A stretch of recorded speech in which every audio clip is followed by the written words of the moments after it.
a gente vê no Midrash que a pessoa depois dos 120 anos, não é fácil a cobrança que existe lá em cima sobre o estudo de Torá.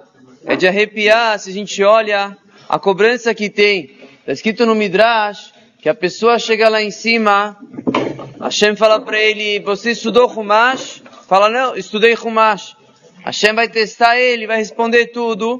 Vamos dizer que a pessoa passa em tudo, estudou Chumash. Hashem vem e pergunta, então vamos agora ver um pouco de Gemara. E Gemara não deu. A pessoa vai ser cobrada sobre isso. Ou aquele estudou Mishnah, vamos falar um pouco agora sobre Alachot. Não, Alachá, acabei não estudando. E assim por diante, está escrito no Midrash, que Hashem vai cobrando da pessoa, cada um conforme as condições dele, o quanto que ele estudou de Torá, o quanto que ele se dedicou ao estudo de Torá. A gente já falou ontem um pouco sobre isso, quanto a pessoa ganha, quando ele mantém outra pessoa estudando, que isso ajuda depois ele saber a Torá que ele estudou lá em cima. Mas Hafetz Haim fala que fora a pessoa se preocupar por ele mesmo no particular, há uma obrigação da pessoa se preocupar pelos filhos dele, pelos descendentes dele, que eles tenham também Torá, que eles tenham conhecimento de Torá. Muitas vezes o pai fala, dou um pouquinho para ele, alguma coisa a mais, e ele vai entender um pouquinho, já é suficiente.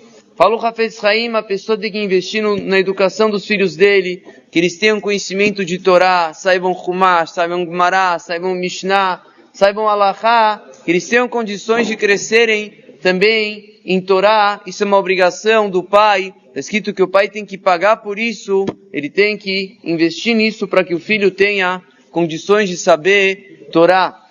E muitas vezes o que acontece? O Yetzer Hará pega a pessoa, você fala para a pessoa, por que você não investiu no seu filho, não buscou pessoas para ensinar ele, para ele entender bastante Torá? Fala, difícil, a situação está difícil, as coisas não estão fáceis. Mas fala o Hafetz Haim, isso é o Yetzer Hará pegando a pessoa.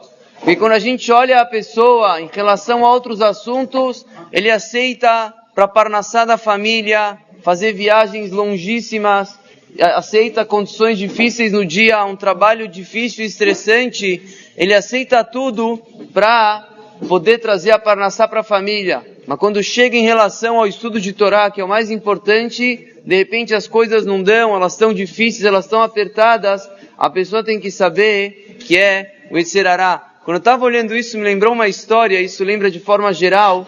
O Rav Pinkus conta que numa situação no Bet HaKnesset, contrataram em Israel alguns judeus, funcionários que iam tipo pedreiros, vamos falar assim, que iam arrumar lá um telhado, um lugar, eles iam arrumar um trabalho difícil, era um dia de calor e tudo. Aconteceu um imprevisto que não chegou uma pessoa, não chegou um material, não sei o que, mas ele contratou todos os funcionários, estavam todos lá, eles falaram, bom, o problema não foi nosso, você vai ter que pagar a nossa diária. Ele falou, vamos fazer o seguinte, tá certo, eu vou ter que pagar a diária, mas então vamos combinar, vocês podem fazem um pouco de Teilim, então desce no Bet HaKnesset, fica pago por isso, fazem um pouco de Teilim. Entraram os homens, deve ser, imagina, homens musculosos, fortes e tudo, o dia inteiro, trabalhando no sol, entrou lá, falaram em Teilim. Passa pequeno tempo, eles vêm e falam, tudo bem, a gente não quer receber, a gente quer ir embora. Falou que foi muito cansativo.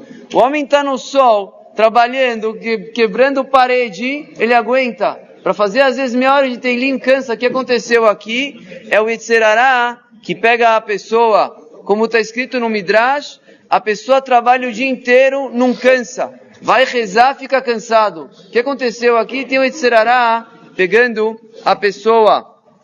Ele fala o Hafetz Haim, como a gente conhece dessa Gemara, que todos os gastos que a pessoa tem durante o ano, eles são, fixos em Rosh Hashanah, a pessoa tem que tomar cuidado, administrar da melhor forma, mas em relação ao estudo de Torá dos filhos, é uma das exceções que sobre isso não há um valor pré-fixado. Quando a pessoa acrescenta a Kadosh Baruch Hu, acrescenta para ele, e está escrito, com isso eu termino, está escrito, a gente vê na Torá, está escrito, ensine teus filhos Torá, e depois está escrito mais para frente, que a pessoa vai ter Arichut Yamim. Fala o Sifri, quando a pessoa ensina ao filho dele Torá, tem uma Arichut Yamim para essa pessoa, a pessoa também se beneficia, Bezat Hashem, vamos ver domingo, o quanto uma pessoa ganha quando o filho dele estuda a Torá, o quanto isso protege a própria pessoa, através do estudo de Torá do filho Baruch Adonai.